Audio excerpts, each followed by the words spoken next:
Hi, I'm registered dietitian and nutritionist Wendy Wesley here in the St. Petersburg Free Clinic Teaching Kitchen.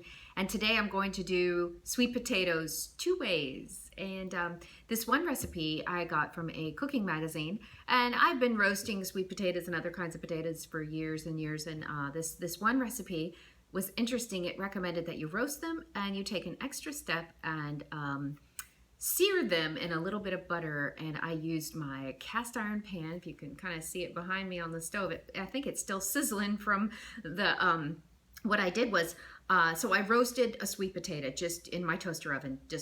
I just poked some holes in it and I put it in the toaster oven. Well, for about 400 degrees, about 25 minutes, and the way you do is you poke it with a fork or a knife, and if it goes through the skin effortlessly, you know it's done. So I let it cool a little bit, and then I cut it, and then I melted about a tablespoon of butter in my cast iron pan. And so a tablespoon, I got my thumbs up. A tablespoon is about the volume of your thumb, if you ever wondered what a tablespoon was. So if you just kind of look at the volume of your thumb from the bottom knuckle all the way to the tip, so the volume of your thumb is about a tablespoon of butter.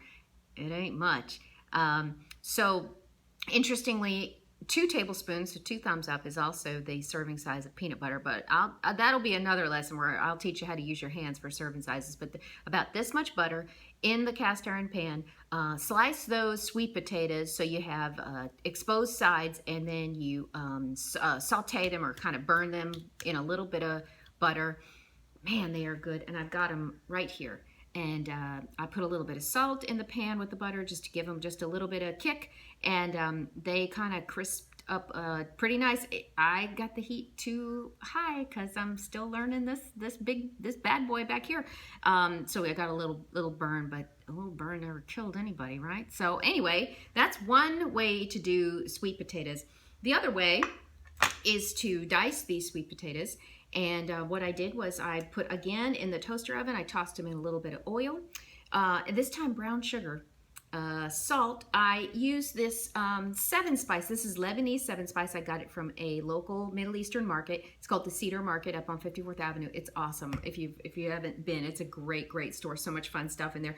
But actually, the next time I do it, I think I will do, of course, the brown sugar, and I will do the oil, and I think I'll try curry powder as something different. And if neither one of that sounds interesting to you, just the brown sugar is enough with the salt, or maybe just a little bit of cumin or cinnamon would be wonderful, because there is cinnamon and cumin in the Lebanese 7 spice, and a bunch of other things, fenugreek, cloves, all kinds of other really cool stuff. Lebanese 7 spices is different.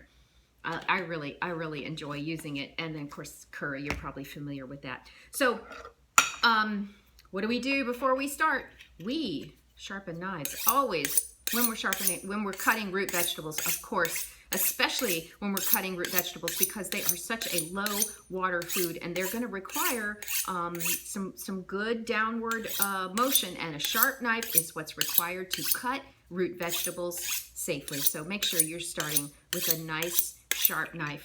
Okay, now with something that's round like a potato, the first cut is going to be the most dangerous cut, because it won't be flat. But after that, every other cut can be flat, and you could get it flat. So this is a quarter of a sweet potato, and so at this point I have 2 flat edges. I'm going to lay it on the biggest flat size. You see it, flat size right here, and I'm going to make some nice cuts. Now I got to really press down with this guy, but I'm cutting flat, so I'm safe. So cutting flat, so I'm safe. Okay, now I've got 3 sections. Again, now I've got a nice big flat surface, always with the claw grip so you don't cut your fingers. Nope.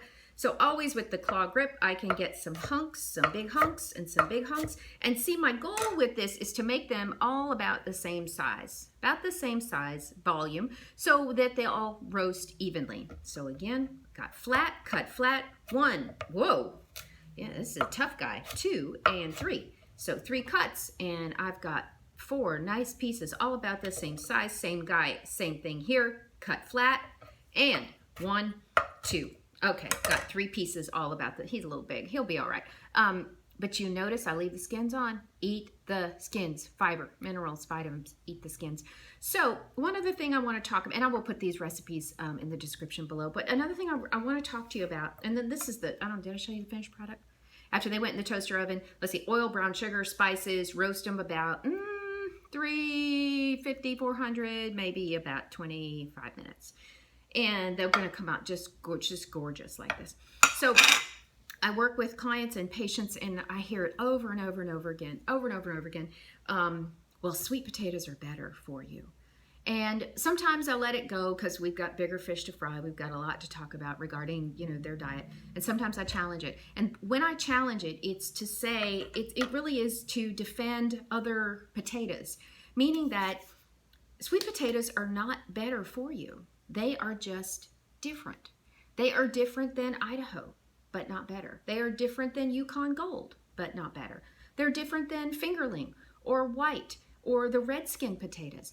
The thing is that there's a lot of science that backs up this idea that to have the best overall nutrition, you should eat the rainbow.